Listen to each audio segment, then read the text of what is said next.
अब petrol pump पर भी केरोसिन बेचा जाएगा और इसके लिए एक नोटिफिकेशन जारी किया गया है। कौन कौन से ऐसे पेट्रोल पंप होंगे जहां पर ये पेट्रोल और केरोसिन मिलेगा, ये जानने के लिए हम पहुंचे हैं दिल्ली पेट्रोल डीलर्स एसोसिएशन के अध्यक्ष निश्चल सिंघानिया जी के पास।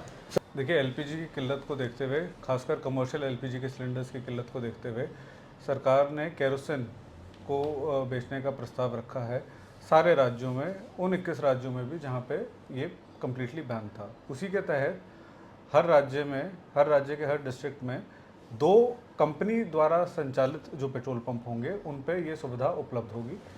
तो दिल्ली की अगर हम बात करें तो दिल्ली में भी केवल 2 कोकोस पे कंपनी द्वारा, कोको का मतलब company owned company operated petrol पंपों पे ये रखा जाएगा, जहां से लोग बाग केरोसिन ले सकते हैं जिनको स्टोव्स वगैरह अपने चलाने हो तो। ओके। और सर कुछ मात्रा भी डिसाइड की है नोटिफिकेशन में, ऐसा कुछ आया? हाँ, नोटिफिकेशन में 2500 लीटर तक रखने जो पेट्रोल पंप होंगे वो रख सकते हैं। ओके। तो 2500 लीटर तक की स्टोरेज की सुविधा उन पंपों पे रहेगी। सिर्फ कंपनी ओन्ड और सिर्फ कंपनी ओन्ड कंपनी ऑपरेटेड पंपों पे, सिर्फ यहीं पे होगा? सिर्फ मतलब यहीं पे होगा। नॉर्मल डीलरशिप जो है, नॉर्मल पेट्रोल पंप है, वहाँ पे नहीं होगा। वहाँ नहीं होगा। जी। और सर जैसे हर राज्य के अंदर जो जिला है वहाँ पे 2 बोला गया, तो दिल्ली में सिर्फ 2, ऐसा क्यों? देखिए, दिल्ली एक छोटा राज्य है और जहाँ तक मेरे पास इंफॉर्मेशन है, दिल्ली में केवल 2 ही पंपों पे रखा जाएगा, बजाय कि हर 11 डिस्ट्रिक्ट हैं उनमें रखने के।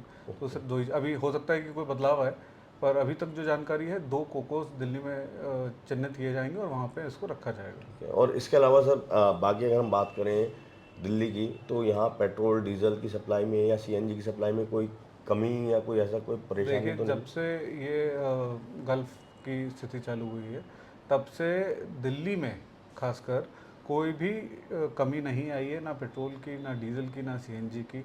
कुछ पैनिक बाइंग हुई थी जिसकी वजह से 15 से 20% सेल बढ़ी थी कुछ दिनों में, लेकिन वो भी अब सामान्य हो गई है। तो जनता को कोई पैनिक करने की आवश्यकता नहीं है। दिल्ली में भरपूर मात्रा में पेट्रोल, डीजल, सीएनजी उपलब्ध है। और बस एक आखिरी सवाल ये कि एनसीआर के कुछ शहरों में ये शिकायत सुनने को मिली है कि वहाँ पे जो प्रीमियम पेट्रोल है उसकी सेल ज़्यादा बढ़ाने के लिए जो नॉर्मल पेट्रोल है वो कस्टमर्स को नहीं दिया जा रहा है। क्या ऐसी कंप्लेंट्स दिल्ली में भी आप तक पहुँची है? नहीं, दिल्ली में कोई ऐसी कंप्लेंट नहीं है। जैसे मैंने कहा कि भरपूर मात्रा में दोनों तेल अवेलेबल हैं, पेट्रोल नॉर्मल भी और प्रीमियम भी, तो जिसको जो लेना है वो ले सकते हैं। बाकी राज्यों में हो सकता है कि उनके पास पेट्रोल किसी वजह से ख़त्म हो गया हो, इसलिए वो प्रीमियम बेच रहे हो। लेकिन मेरे को नहीं लगता कि आज के समय में, कठिन समय में, कोई भी ऐसा कदम उठाएगा कि वो प्रीमियम की सेल बढ़ाने का सोचे। नॉर्मल पेट्रोल और प्रीमियम दोनों हर जगह अवेलेबल है।